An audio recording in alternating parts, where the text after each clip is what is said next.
Uma das coisas mais interessantes do ser humano é que quando nós falamos de família, em especial dos momentos positivos em família, nós falamos do que está guardado na nossa memória, de situações, de conversas, de aniversários, de momentos especiais. Mas já percebeu, pelo menos na minha família, assim, grande parte dessas coisas está relacionada à comida? E que ela acaba sendo uma forma de guardar essas memórias e de expressar o carinho uns pelos outros?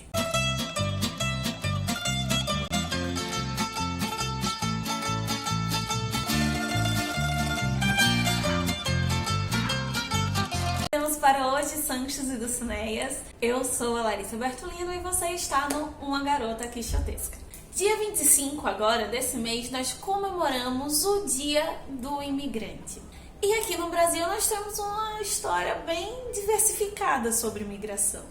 Nós temos imigrantes que vieram fugidos de guerra, que passaram uma temporada aqui, se apaixonaram, quiseram voltar. Temos imigrantes forçados devido à escravidão. Outra situação também polêmica e controversa nesse sentido é o nosso acolhimento. Nós conversamos em fevereiro, sobre o Vuelva Usted Mañana, que fala um pouco sobre essa não receptividade ao estrangeiro. E aqui no Brasil, se for branco, europeu, muitas vezes nós o recebemos bem, apesar daqueles que também não foram bem recebidos.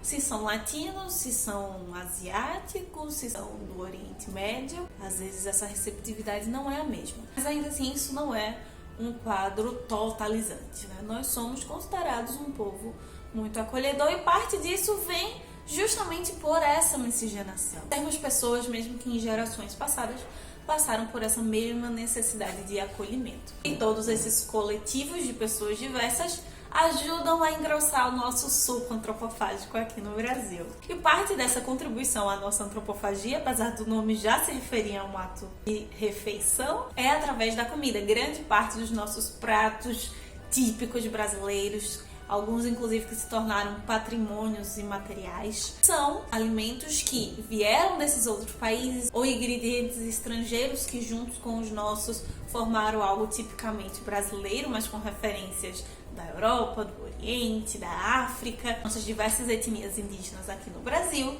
E se eu pedir para você agora falar um pouco sobre as principais comidas da sua família, as comidas que são feitas em momentos especiais, o que se come no café da manhã, o que se come no almoço. Isso implica também num ponto não só sobre a origem da sua família, mas a história da sua família daqui.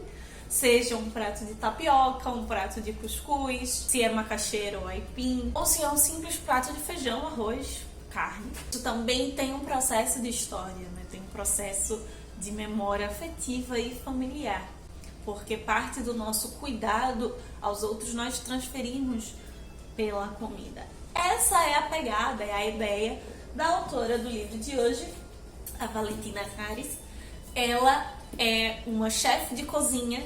Parte da sua inspiração, essa profissão, vem das origens da sua família. Por um lado, da família descendente de italianos, por outro lado, descendente de britânicos, de ingleses. Parte da sua cozinha enquanto profissional vem dos dois lados da sua família, muito por esse ponto afetivo. O livro Fiore de Zucca é nada mais do que a expressão desse carinho, dessa memória, dessas boas conquistas da relação familiar por duas artes diferentes.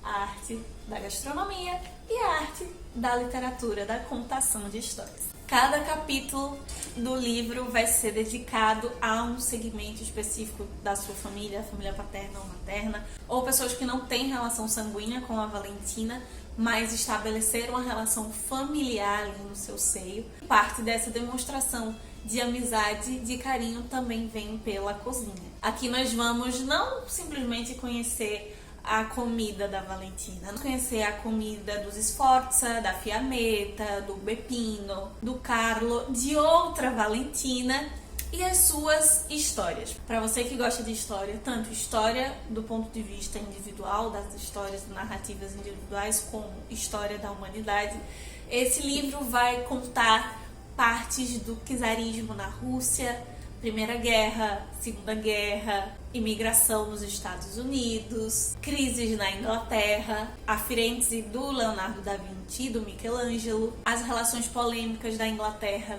com a Índia. No final das contas, Fiore de Zucca não vai apenas falar de memória, de sabores, da relação familiar, mas antes de tudo mostrando como a gastronomia, como a cozinha, além de expressar carinho e gratidão, é um lugar de emancipação, é um lugar onde há liberdade, cuidado, de conhecimento, e através do momento em que se aprende as técnicas, se aprende uma receita com outra, você busca e se mistura, é um lugar de encontros de culturas, encontros de percepções, a busca pela emancipação e pela autonomia. A Valentina, como mulher, ela acaba se expressando também, mostrando vários homens cozinhando, mulheres cozinhando, e a relação na família dela é muito interessante, quebrando um pouco essa ideia de que o lugar da mulher na cozinha, mas a cozinha como um lugar também de autonomia, de independência, um lugar onde as crianças vão se desenvolver, não simplesmente porque elas vão sair de casa um dia e vão precisar cozinhar para si próprias porque não vai ter mãe ou tio ou avó para cozinhar para eles, mas por ser um lugar, no momento que eu tenho a liberdade, eu preciso aprender a confiar em mim, na minha segurança em segurar uma faca, ao escolher os ingredientes, ao ter o cuidado com a minha saúde na escolha dos alimentos, por ser um momento também para cuidar da minha cabeça, para não trabalhar o tempo todo e ter um momento de relaxamento, de encontro comigo mesmo. A cozinha é esse lugar de conhecimento, de emancipação, de liberdade. Acho que essa foi uma das grandes identificações que eu acabei tendo com esse livro. Eu gosto de cozinhar porque é um momento que me dá paz, que me dá tranquilidade. Posso organizar os meus pensamentos.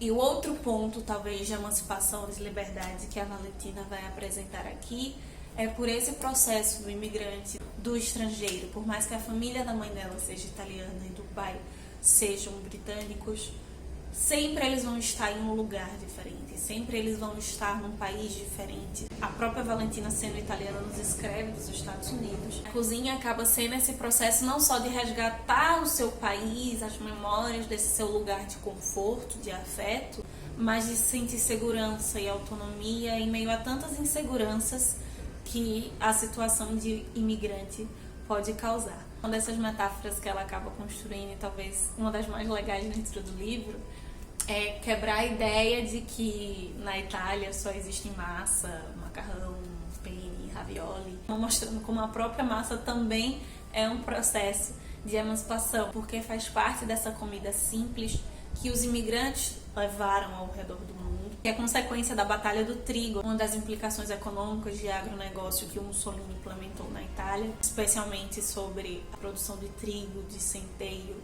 fazendo com que a massa ela acabasse se tornando uma espécie de partigiano, a massa sendo uma resistência, uma forma de resistência num país onde a liberdade das pessoas tinham sido tão cerceadas. Acaba mostrando que a Itália não é só massa, assim como cada prato da nossa casa não é apenas um prato, como cada receita da nossa família não é apenas comida. Quando nós cozinhamos, quando nós dividimos memórias, quando nós dividimos histórias, quando nós estamos em família, nós nos doamos uns para os outros.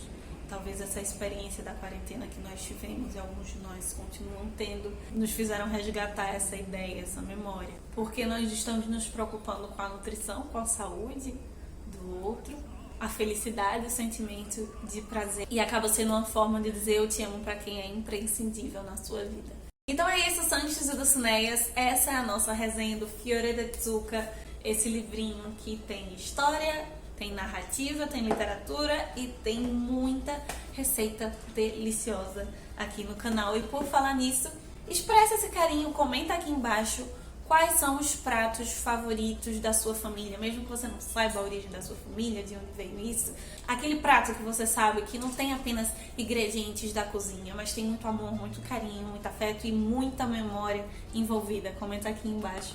Quem sabe a gente acaba não criando relações aí afetivas uns com os outros. Nos vemos na semana que vem, mas durante a semana a gente vai se encontrando lá no Instagram, que possamos sair da biblioteca e muito além dos moinhos de vento. Arrivederci! Falando de imigração, aqui não faltam livros que representem as mais diversas culturas. Nós temos livros espanhóis, temos livros argentinos, franceses, italianos, alemães e de vários tantos outros países e culturas que enriquecem a nossa literatura universal.